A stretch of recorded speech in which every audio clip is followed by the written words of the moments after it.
Welcome back. We're talking about the possibility of reconciliation in Sri Lanka after a bitter 36-year civil war. Joining us now from Raleigh, North Carolina, is the Vice President of the United States Tamil Political Action Council, Elias Jeyarajah. Elias, thanks for joining us. Thank you for having me. We just talked with the Sri Lankan ambassador to the United States. He says the country is making good progress on reconciliation after this very bitter war. The government is now considering constitutional amendments which would give the Tamils powers and a say in their own affairs. What do you make of that?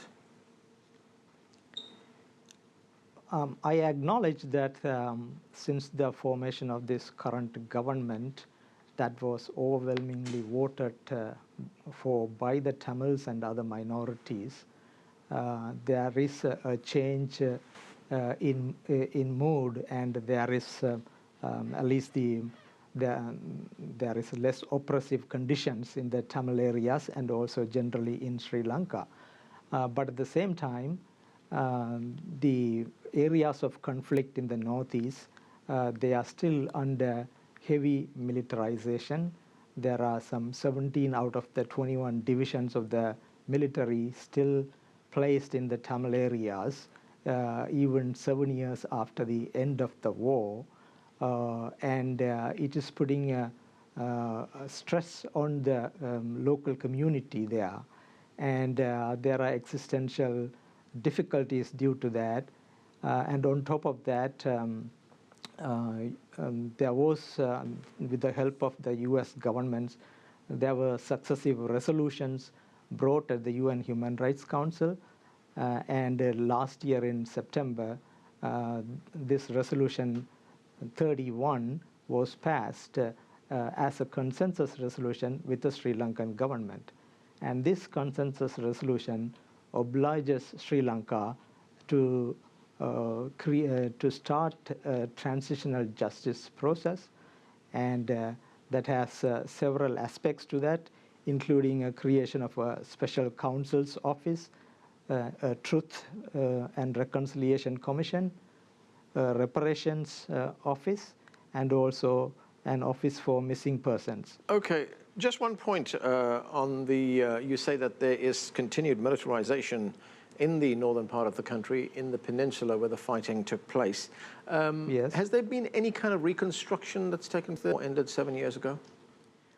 There has been reconstruction happening in terms of putting major roads, etc. This started with the previous government itself, and people are starting to rebuild and repair their war-damaged houses, if they can afford to do that on their own. But concerted government-sponsored reconstruction efforts among the war-affected people is not happening. There are still over 30,000 families in displaced shelters and living with relatives, and their lands are being still occupied by the military. All right, let me bring in Nimi Gaurinathan. She joins us from New York. She served as the director of the South Asia programs and UN representative for Operation USA, and is currently a visiting professor at the Colin Powell Center at City College in New York. Nimi, thanks for joining us. As I mentioned, we were talking to the Sri Lankan ambassador earlier on the show. Sri Lankan armed forces have been accused of some pretty serious human rights atrocities and war crimes allegedly committed during the war. So have Tamil rebels. They've been accused of crimes as well. But among the crimes that Sri Lankan armed forces have been accused of is widespread sexual abuse. What could you tell us about that? Yes, from research done in 2009 as well as last year, there was a significant amount of sexual violence by military forces during and after the war, particularly as they had the population within internment camps and were in complete control of those areas. At this time, one of the arguments the government will make is that there's less sexual violence coming from the state or from state forces. Where I think the magnitude of the crimes has decreased, the mode of operating remains the same. And there has been no recourse and no justice for the women who faced all kinds of forms of sexual violence, including forced abortions, including gang rapes. those crimes have still not been prosecuted. So for Tamil women living under military occupation, sexual violence remains a constant threat that determines their daily lives. Getting back to my earlier point on human rights atrocities and possible war crimes committed, allegedly committed, I should say, by members of the Tamil rebels, they've been accused of recruiting children, of using humans as, or rather civilians, as human shields, kidnapping, shooting people who are trying to escape the war zone. Are we going to see accountability on the part of the Tamil forces as well? I think from being in Sri Lanka towards the end of the war, there certainly were credible accusations of crimes committed by the LTT. Unfortunately, in order to see any sort of equitable accountability process, a number of the senior cadre were killed in a manner that is a war crime. The rest remain in detention, and so the accountability, on the other hand, would require the significant involvement of the international community, but also an acknowledgement by the state of the crimes they perpetrated against the senior leadership.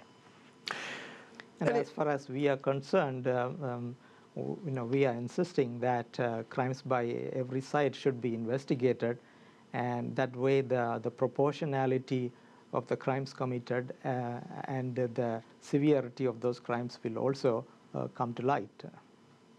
Elias, you mentioned earlier on that the United Nations Human Rights Council has proposed the adoption of these special hybrid courts. These are courts which are domestic Sri Lankan courts, but will have significant participation by international jurists, and those include judges, lawyers, prosecutors, investigators, etc. Will that be acceptable to the Tamils in Sri Lanka? Do you see that as justice? Actually, the Tamils have demanded for international investigation and not Sri Lanka's domestic investigation, because they do not have any faith in Sri Lankan investigations. The High Commissioner for Human Rights, Zayed himself, has clearly stated in his report there is no trust in the Sri Lankan judiciary. And the Tamils last year during the resolution time asked for international investigation. But as a compromise, they agreed for a hybrid investigation, hybrid code that will be Sri Lankan based, but it will have a participation from Commonwealth foreign, in essentially its international judges, prosecutors, defense lawyers, and investigators. This is very central to the agreement that Tamils also are willing partners of that resolution.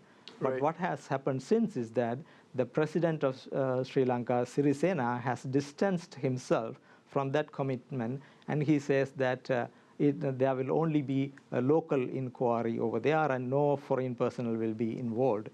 And since then, the Prime Minister, Ranil Wickremesinghe, also has recently told that there won't be any international participation. This is very central for the credibility of this transitional justice process, and something the victims are they are unwilling to accept for any pure domestic investigation in this respect. Right. Nimi, thousands of people went missing during this war. Sri Lanka has now established the Office of Missing Persons to track down, try to trace who these missing people are, what happened to them. Human Rights Watch says that one of the shortcomings of this office is that they're not talking to the families of those people who went missing. The ambassador told us during his interview that they are talking to the families of people who went missing. What do you know about that? The crisis group recent statement also alluded to the fact that there was not an adequate consultation of victims in the process of the Office of Missing Persons. The way that these sort of procedures and commissions, there's a presidential commission, there are a number of different commissions that have been established, which operate largely around political agendas, right? And that makes the centrality of the victim experience and the accountability for the crimes far less central. In terms of the Office of Missing Persons, one of the big concerns, I think, for Tamils, and should be for the entire country, is whether you're going to see a trade-off between truth and justice. So in order to identify where a missing person is, you would have to identify how they went missing. And if the state is involved, will there be an aspect to this process of criminalization? Will there be an accountability for the forces that were involved in the disappearance or the death of an individual? Elias, the ambassador talked about devolved powers in a unified Sri Lanka. Will Tamils be happy with that? Will they be happy with devolved powers, or do they still want an independent state? Power will come, I think,